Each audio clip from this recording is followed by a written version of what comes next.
नमस्कार साथियों, मैं हूं राकेश प्रजापत और आप जुड़े हैं मेरे साथ एक नए टॉपिक पर चर्चा करने के लिए।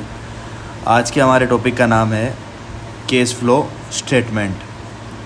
वर्ड्स के मीनिंग से शुरू करते हैं। तो केस का मतलब आप भी जानते हैं, मैं भी जानता हूं, हर कोई जानता है। केस का मतलब हो गया रोकड़, फ्लो का मतलब हो गया बहना और स्टेटमेंट का मतलब हो गया विवरण। मतलब एक ऐसा विवरण जहाँ पे रोकड़ के बहने को दर्शाया जाएगा। अच्छा, नॉर्मली जो एस अकाउंटिंग स्टैंडर्ड थर्ड में जो मीनिंग दे रखा है उसको अपन देखते हैं। तो किसी भी संस्था, मतलब कोई भी संस्था किसी भी फाइनेंशियल ईयर में विभिन्न सोर्सेज मतलब इस अकाउंटिंग स्टैंडर्ड के अंदर 3 सोर्सेज बताए गए हैं। उन सोर्सेज के तहत केस कहाँ से आया है और केस का इनफ्लो कहाँ हुआ है और आउटफ्लो कहाँ हुआ, मतलब केस कहाँ से आया और केस कहाँ गया। इनफ्लो और आउटफ्लो समझेंगे। अब इसमें एक वर्ड और जुड़ा है साथ में, केस और केस इक्विवेलेंट। तो किसी भी संस्था में देखो कीवर्ड्स इसमें मिलते हैं। संस्था में, किसी फाइनेंशियल ईयर में, विभिन्न सोर्सेज, एक वर्ड आता है कैश, एक केस इक्विवेलेंट, उसके बाद आता है इनफ्लो और आउटफ्लो। ये जो हुआ है इसका स्टेटमेंट ही कैश फ्लो स्टेटमेंट कहलाता है। मतलब एक कोई ऑर्गेनाइजेशन है, ऑर्गेनाइजेशन छोटी भी हो सकती है, बड़ी भी हो सकती है, प्राइवेट भी हो सकती है, पब्लिक भी हो सकती है। उसका किसी फाइनेंशियल ईयर में, किसी फाइनेंशियल ईयर मतलब जैसे अभी चल रहा है 24-25, किसी फाइनेंशियल ईयर में विभिन्न सोर्सेज कौन कौन से हैं इस अकाउंटिंग स्टैंडर्ड थर्ड में 3 सोर्सेज हमें बताए गए हैं, उनकी बात कर रहा है। कैश और कैश इक्विवेलेंट की बात कर रहा है। होते क्या हैं वो हम देखेंगे। इनसे कहाँ कहाँ से केस आया है और कहाँ कहाँ कैश गया है, इसके बारे में जानने के लिए जो अकाउंटिंग स्टैंडर्ड काम आता है वो कैश फ्लो स्टेटमेंट कहलाता है। बहुत छोटा एस है, बहुत अच्छा एस है, क्विकली समझ में आने वाला है, कोई ट्रिक नहीं है, कुछ भी नहीं है। जितना ध्यान से समझेंगे, सुनेंगे, पढ़ेंगे उतना जल्दी समझ में आ जाएगा। देखो एक वर्ड है इसमें कैश और कैश इक्विवेलेंट। कैश हम सब जानते हैं, रोकड़ जिससे आप और हम काम करते हैं, बहुत सारी चीज़ें खरीदते हैं, बेचते हैं। तो यहाँ पे कैश का मीनिंग कैश इन हैंड, मतलब कैश जो हमारे हाथ में है, हमारे पॉकेट में है, हमारे बैंक में है। यहाँ कैश इन हैंड की बात वो हो रही है। दूसरा आता है demand deposit with bank. Sir demand deposit क्या होते हैं? एक कॉमन वर्ड जो आपने भी सुना होगा, मैंने भी सुना होगा, जिसको अपन बोलते हैं डीडी मतलब डिमांड डिपॉजिट। जो बैंक में जाते हैं, एक स्पेसिफिक अकाउंट जमा करवाते हैं और जिसको हमें पे करना है उसके नाम से वो डीडी बनवाया जाता है। दूसरा आता है कैश इक्विवेलेंट। कैश इक्विवेलेंट मतलब केस के जो समानार्थी हो। उसमें क्या इंक्लूड होता है? उसमें वो चीज़ इंक्लूड होती है जिसमें 3 कंडीशंस पूरा हो। 3 कंडीशन कौन कौन सी पूरी होगी?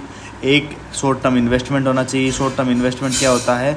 मतलब कम समय के लिए विनियोग किया हुआ होना चाहिए। सर कम समय कितना हो, कम समय हो, मैक्सिमम कितना? 3 महीने के लिए इन्वेस्टमेंट। कहाँ किया हुआ हो सर? आप कहीं पे भी कर सकते हैं, शेयर मार्केट में कर सकते हैं, पब्लिक जो एंटिटीज़ है उसके कुछ पेपर्स होते हैं वो खरीदे कर सकते हैं, उसके अलावा बैंक्स में कर सकते हैं। बहुत सारी जगह हैं जहाँ 3 महीने के लिए इन्वेस्टमेंट होता है, वो कर सकते हैं। वो रेडीली मार्केटेबल हो। रेडीली मार्केटेबल का मतलब वो इमीडिएटली बिक जाए मार्केट में। अगर हम अभी लेके जाएं तो अभी बिक जाए और वो कैश में कन्वर्ट इजीली हो जाए। उसके अलावा आता है इनसिग्निफिकेंट रिस्क हो, मतलब जो रिस्क हो उसके अंदर वो इनसिग्निफिकेंट हो, मतलब बहुत कम हो, नाम मात्र की रिस्क हो, इजीली हम उसे कैश में कन्वर्ट कर सकें। अगर ये 3 कंडीशन पूरी होती है तो वो कैश इक्विवेलेंट हो जाता है। सर कैश इक्विवेलेंट के एग्जांपल क्या होंगे? कैश इक्विवेलेंट में ट्रेजरी बिल, जो ट्रेजरी अलग अलग से बिल इशू करती है, जैसे एक पर्टिकुलर अमाउंट हमने जमा कराया 10,000 रुपीज़ और उसके बदले में जो ट्रेजरी होती है गवर्नमेंट ऑफ इंडिया की, उन्होंने हमें एक बिल दे दिया और उस बिल को हम अपने पास में रखते हैं एज ए इन्वेस्टमेंट। और जब कभी हमें कैश की ज़रूरत पड़ती है तो गवर्नमेंट ऑफ इंडिया को या अदर पार्टी को हमने बेचा और हाथों हाथ क्या ले लिया? कैश ले लिया। Certificate of deposit, government of India एक COD इशू करती है एक पर्टिकुलर अमाउंट के बदले, जो 1000 10,000 के मल्टीपल में होता है, वो सर्टिफिकेट ऑफ डिपॉजिट हो जाता है। उसके बाद आता है कॉमर्शियल पेपर, जैसे treasury bill, certificate of deposit issue government of India करती है। वैसे commercial paper government of India भी कर सकती है। बड़ी बड़ी जो ऑर्गेनाइजेशन है, टाटा, रिलायंस वगैरह, ये हो गई, ये भी चाहे तो कॉमर्शियल पेपर इशू कर सकती है, जो इजीली रेडीली मार्केटेबल हो या रेडीली कैश में कन्वर्ट हो सके, ऐसे इनसिग्निफिकेंट रिस्क होता है, उसमें इन्वेस्टमेंट होती है जो 3 महीने से कम होती है। 2 चीज़ें हमने देखी है यहाँ पे। कैश में हम 2 चीज़ शामिल करते हैं, जो कैश इन हैंड है और जो डिमांड ड्राफ्ट है। उसके अलावा कैश इक्विवेलेंट 3 कंडीशन को अगर पूरा करता है तो वो कोई भी चीज़ कैश इक्विवेलेंट में हो सकती है। शॉर्ट टर्म इन्वेस्टमेंट होना चाहिए, रेडीली मार्केटेबल होना चाहिए, इनसिग्निफिकेंट रिस्क होने चाहिए। 3 एग्जांपल मैंने बताए आपको, ट्रेजरी बिल, COD और कमर्शियल पेपर। अच्छा, यहाँ पे जो मैं बात कर रहा था कि विभिन्न सोर्सेज जो होते हैं वहाँ से कैश और कैश इक्विवेलेंट का इनफ्लो और आउटफ्लो, तो विभिन्न सोर्सेज कौन कौन से हैं, या अकाउंटिंग स्टैंडर्ड 3rd के अंदर 3 एक्टिविटीज़ कौन कौन सी है। तो एक एक्टिविटी है ऑपरेटिंग एक्टिविटी, एक है इन्वेस्टिंग एक्टिविटी और तीसरा है फिनेंसिंग एक्टिविटी।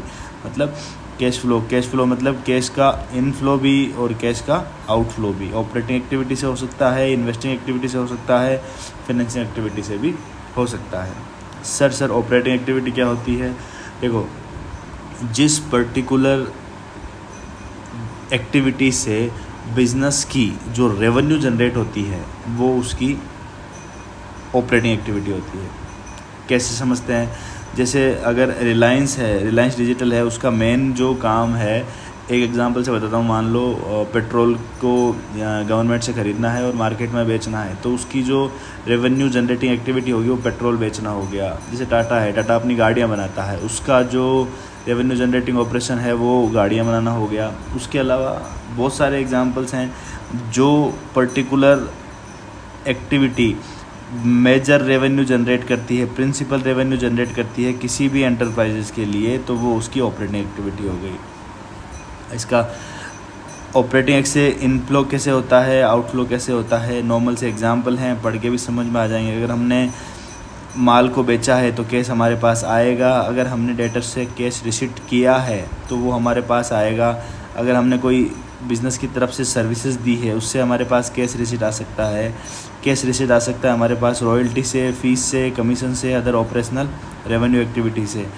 फिर आता है cash received from extraordinary item other than relating to investing और फिनेंसिंग। मतलब ऐसी कोई एक्टिविटी है जो ना तो इन्वेस्टिंग से रिलेटेड है और ना ही फिनेंसिंग से रिलेटेड है, अगर उससे हमें कैश रिसीट होता है तो वो आ जाएगी ऑपरेटिंग के अंदर। सर एग्जांपल, मान लीजिए किसी डेटर के खिलाफ कोर्ट में कोई केस चल रहा था और वो केस पर्टिकुलर कुछ टाइम के बाद में हम लोग जीत जाते हैं, तो वो एक्स्ट्रा ऑर्डिनरी आइटम होगा, क्योंकि हम उसे बैड डेट्स मानते हुए अपने बिज़नेस से हटा चुके थे और वापस जब हमें रिसीव हो जाता है तो हम ये मानते हैं कि वो एक एक्स्ट्रा ऑर्डिनरी आइटम है जो हमें रिसीव हुआ है।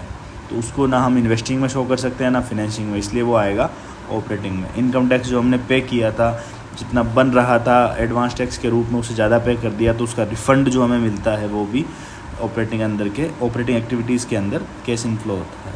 आउटफ्लो, हमने माल ख़रीदा कहाँ से, कैश से, हमने कैश पेड किया सप्लायर्स को, हमने कैश पेमेंट किया ऑपरेटिंग एक्सपेंसेस के लिए, हमने पेमेंट ऑफ डायरेक्ट एक्सपेंसेस का पेमेंट किया है, payment of selling and distribution expenses हमने किया है।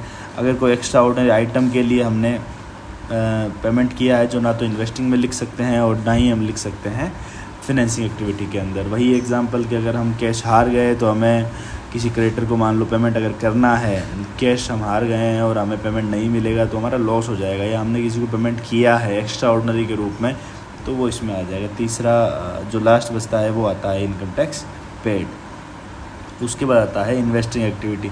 इन्वेस्टिंग एक्टिविटी का सीधा सा मतलब है कि बिज़नेस ने जहाँ जहाँ जिस पर्टिकुलर जगह पे अमाउंट या पैसे इन्वेस्ट कर रखे हैं वो इन्वेस्टिंग एक्टिविटी हो जाती है। इन्वेस्टिंग एक्टिविटी कहाँ कहाँ, या तो किसी असेट्स में इन्वेस्ट होगा, या पर्टिकुलर जो हमारे बिज़नेस के पास एक्स्ट्रा पैसा पड़ा होगा, एक्स्ट्रा अमाउंट होगा, उसे पर्टिकुलर शेयर मार्केट में, बैंक में, गवर्नमेंट के पास में अगर हमने इन्वेस्टमेंट किया है तो वो इन्वेस्टिंग एक्टिविटी के अंदर आ जाएगा।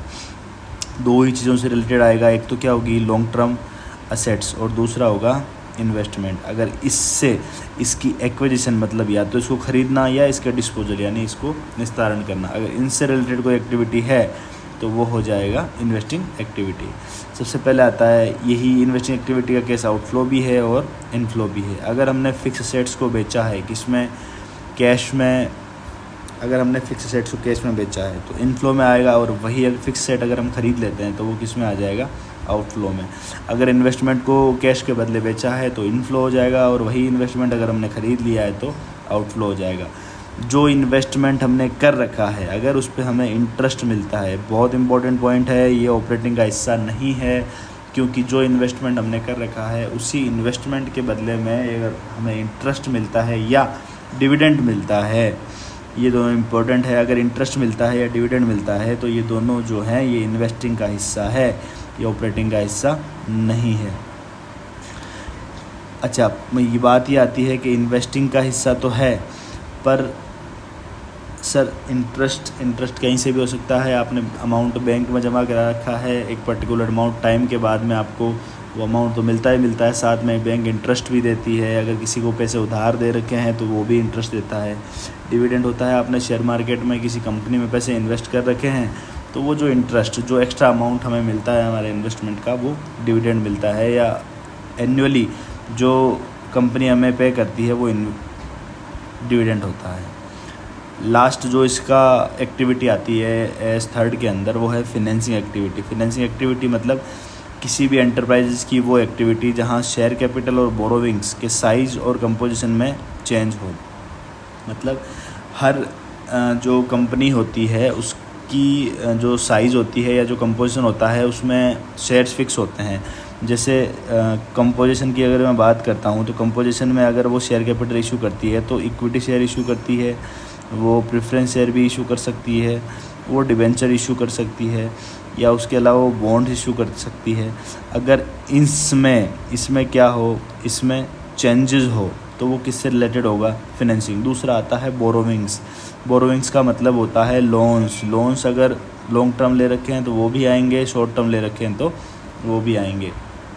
तो अगर किसी कंपनी के बोरोविंग्स या लोन्स में या उसके शेयर कैपिटल के कंपोजिशन या साइज में अगर चेंजेस होता है तो किससे रिलेटेड होगा?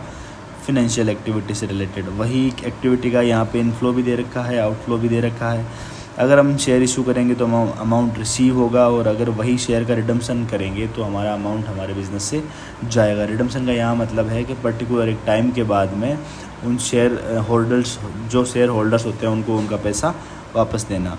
अगर हम डिबेंचर इशू करेंगे तो हमारे पास पैसा आएगा, अगर डिबेंचर का रिडम्पशन करेंगे तो पैसा जाएगा। बॉन्ड्स इशू करेंगे पैसा आएगा, बॉन्ड्स का रिडम्पशन करेंगे पैसा जाएगा। लोन अगर हमें रिसीव हुआ है तो पैसे आएगा, रीपेमेंट करते हैं लोन का तो जाएगा। लॉन्ग टर्म बोरोविंग हमने ली है तो पैसे आएंगे, और रीपेमेंट करते हैं लॉन्ग टर्म बोरोविंग्स या शॉर्ट टर्म बोरोविंग्स का तो पैसे जाएंगे। यहाँ जैसे शॉर्ट टर्म बोरोइंग से भी पैसे अपने पास आते हैं। जैसे वहाँ इन्वेस्टिंग में 2 पॉइंट थे इंपॉर्टेंट, यहाँ पे भी 2 पॉइंट है। वहाँ जो इंटरेस्ट रिसीव और डिविडेंड रिसीव था वो इन्वेस्टिंग में आया था, तो सेम यही अगर हम किसी बोरोइंग पे हम इंटरेस्ट पे करते हैं, पेमेंट ऑफ इंटरेस्ट है वो फिनेंसिंग का हिस्सा होगा। अगर हम डिविडेंड पे करते हैं तो किसका हिस्सा होगा? फिनेंसिंग एक्टिविटीज़ का। लास्ट में आता है मेथड। कैश फ्लो स्टेटमेंट बनाने के सिंपल से 2 मेथड हैं, एक डायरेक्ट मेथड और एक इनडायरेक्ट मेथड। जो सबसे मोस्ट पॉपुलर मेथड होता है वो इनडायरेक्ट मेथड होता है। इस चैप्टर की लास्ट बात जो कैश फ्लो स्टेटमेंट का अकाउंटिंग स्टैंडर्ड 3 कहता है वो ये है कि प्रत्येक लिस्टेड कंपनी जो शेयर मार्केट के अंतर्गत जो कंपनी लिस्टेड हो गई है उसको इनडायरेक्ट मेथड से कैश फ्लो स्टेटमेंट तैयार करना ज़रूरी है, कंपलसरी है, मैंडेटरी है। वो डायरेक्ट मेथड से चाह के भी कैश फ्लो स्टेटमेंट नहीं बना सकती। चैप्टर कैश फ्लो स्टेटमेंट का है वो यहाँ ख़त्म नहीं होता है। इनडायरेक्ट मेथड से कैसे कैश फ्लो स्टेटमेंट बनाना है उसकी बात हम तब करेंगे जब हम कैश फ्लो स्टेटमेंट का पूरा चैप्टर पढ़ेंगे। ये सिर्फ और सिर्फ अकाउंटिंग स्टैंडर्ड था जिसमें आपको इंट्रोडक्शन दिया गया था कि कैश फ्लो स्टेटमेंट क्या होता है, कैसे होता है, कितनी एक्टिविटीज़ होती है, इनफ्लो क्या होता है, आउटफ्लो क्या होता है, रेवेन्यू जनरेटिंग एक्टिविटीज़ कौन सी होती है, एसेट्स और जो इन्वेस्टमेंट होते हैं उससे कौन सी एक्टिविटी इफ़ेक्ट करती है, शेयर कैपिटल और बोरोइंग से कौन सी एक्टिविटी इफ़ेक्ट करती है। तो यहाँ ये चैप्टर ख़त्म नहीं होता जैसे मैंने बताया। फिर कभी हम पढ़ेंगे, जब कैश फ्लो स्टेटमेंट का चैप्टर पढ़ेंगे आपको इनडायरेक्ट मेथड बताया जाएगा, आपको डायरेक्ट मेथड बताया जाएगा, कौन कौन सी चीज़ें ऐड होती है, कौन कौन सी चीज़ें लेस होती है, वो सब चीज़ें आपको डिटेल में बताई जाएगी। आज के लिए इतना ही। अकाउंटिंग स्टैंडर्ड 3 का हमारा चैप्टर यहाँ ख़त्म होता है। अगर आपको मेरी क्लासेस में कोई भी क्वेरी होती है तो आप उसे कमेंट्स में लिख सकते हैं। मैं कोशिश करूँगा कि नेक्स्ट क्लास के अंदर मैं उसका रिप्लाई करूँ, उस क्वेरी से आपको रिज़ॉल्व करूँ। अगर आपको मेरा वीडियोस पसंद आते हैं तो चैनल को सब्सक्राइब करें, वीडियो को लाइक करें और अपने दोस्तों के साथ शेयर ज़रूर करें। आज के लिए इतना ही, धन्यवाद।